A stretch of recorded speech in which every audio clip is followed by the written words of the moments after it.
தமிழ்நாட்டின் முதலமைச்சராக பொறுப்பேற்றுள்ள ஜோசப் விஜய் கோட் சூட் அணிந்து சட்டமன்றத்துக்கு வந்த முதல் அரசியல்வாதி என்கிற பெருமையை பெற்றிருக்கிறார். முதல்வராக பதவியேற்ற விஜயின் கருப்பு நிற கோட் சூட் அனைவரையும் வெகுவாக கவர்ந்துள்ளது. இதுவரை அரசியல்வாதிகள் என்றால் வேஷ்டி மற்றும் வெள்ளை நிற சட்டை அணிவது வழக்கமாக இருந்து வந்தது. ஆனால் அவற்றையெல்லாம் தகர்த்து முதன்முறையாக கோட் சூட் போட்டு சட்டசபைக்குள் சென்ற முதல்வர் என்கிற பெருமையை பெற்றார் விஜய்.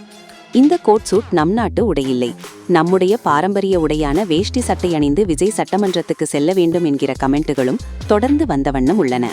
ஆனால் விஜய் ஏன் வழி தனி வழி என்பது போல கோட் சூட்டிலேயே பயணித்து வருகிறார்.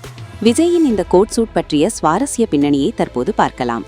பிரபல ஆடை வடிவமைப்பாளரான சபீர் அகமது தான் இந்த கோட் சூட்டை வடிவமைத்துள்ளாராம். நெல்சன் இயக்கத்தில் விஜய் நடித்த பீஸ்ட் படத்தின் தோற்றத்தை அடிப்படையாக கொண்டு இந்த கோட் சூட் உருவாக்கப்பட்டுள்ளதாக தகவல் வெளியாகியுள்ளது. கோட் நிறமாக கருப்பை தேர்வு செய்தது விஜய் தானாம். கருப்பு என்பது அதிகாரம், ஆளுவை மற்றும் தனித்துவத்தை பிரதிபலிக்கும் நிறம் என்பதால் அதை அவர் தேர்வு செய்துள்ளதாக கூறப்படுகிறது.